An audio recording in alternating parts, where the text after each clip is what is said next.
always believed that time could heal anything. Wounds, grief, even silence.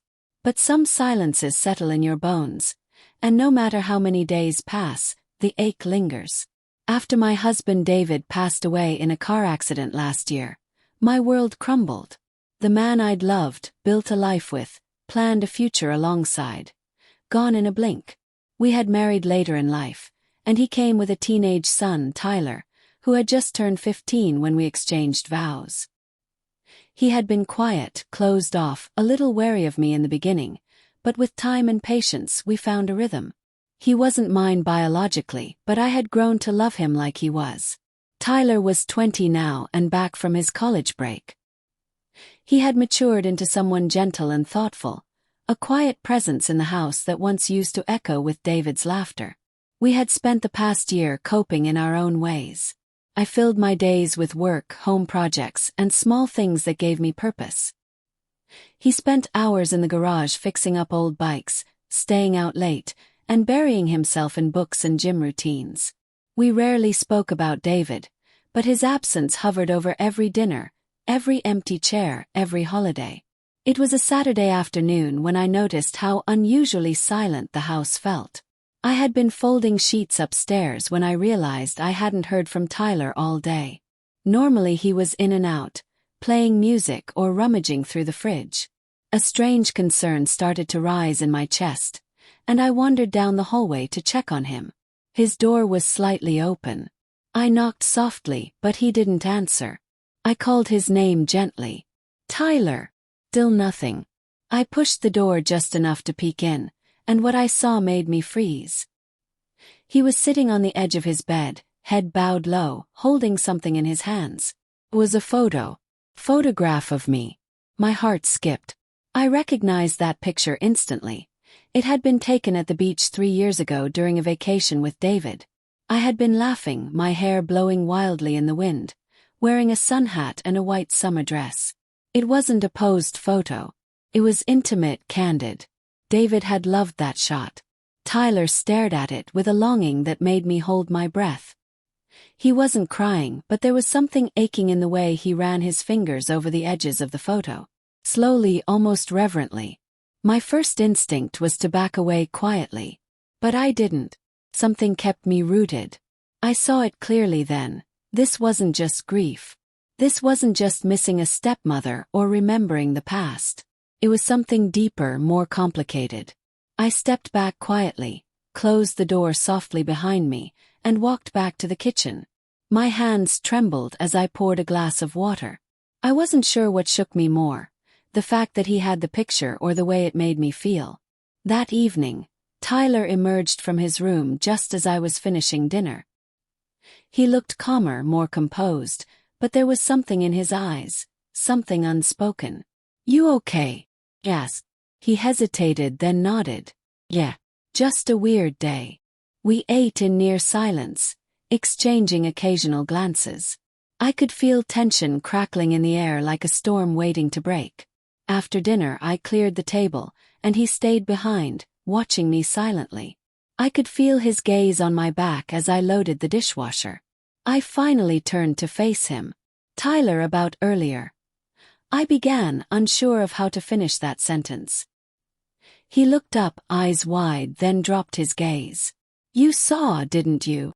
I nodded slowly. He exhaled, his voice a whisper. "I didn't mean for you to. I didn't even know I still had that photo until I found it in a box. And when I saw it, I don't know. It brought something up." I crossed the room and sat at the table across from him. "You can talk to me. I won't be angry." He rubbed the back of his neck. "It's not just about missing Dad. That photo, it reminded me of you. Of how you were back then. How you are now. And it confused me because I shouldn't feel the way I do." I didn't speak. I didn't trust my voice. "I've been thinking about you for a long time," he continued.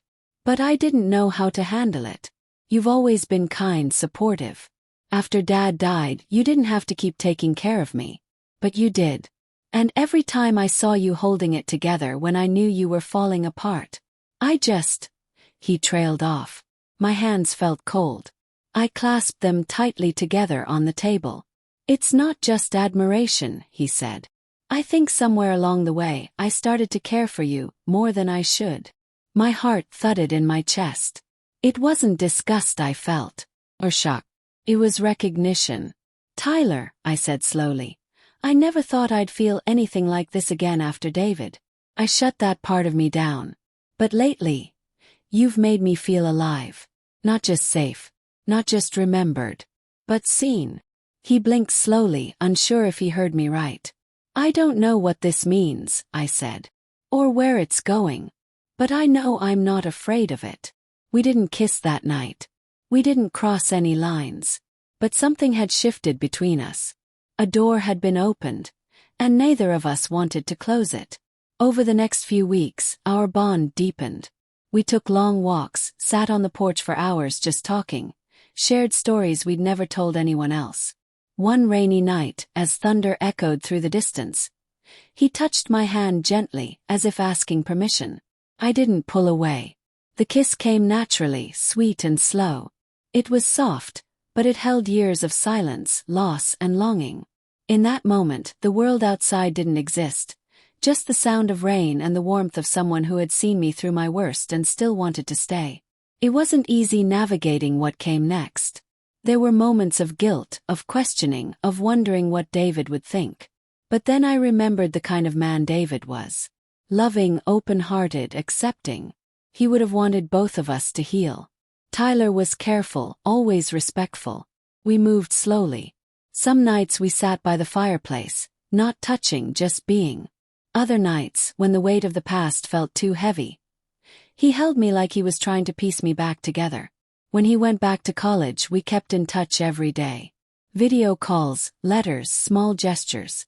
It didn't feel like a secret. It felt like something sacred. Eventually we had to tell people. Reactions were mixed. Friends were confused. Some judged. But the people who mattered most, those who truly knew what we had been through, they understood. What Tyler and I found in each other wasn't something scandalous. It was something salvaged. A bond that emerged from ashes.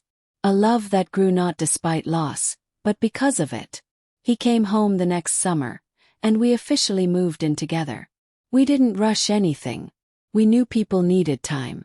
But what mattered most was that we had each other. One evening, sitting on the front porch as the sun dipped below the trees, he slipped his hand into mine and said, "You caught me in the most vulnerable moment of my life. And instead of walking away, you chose to stay. I'll spend my whole life trying to give that back to you." And he did. I caught my stepson one afternoon. And what happened next changed everything. Not because of the moment I witnessed, but because of the choice we made afterward. To not let fear win. To not let grief be the end of our story. But instead, the beginning of a new one.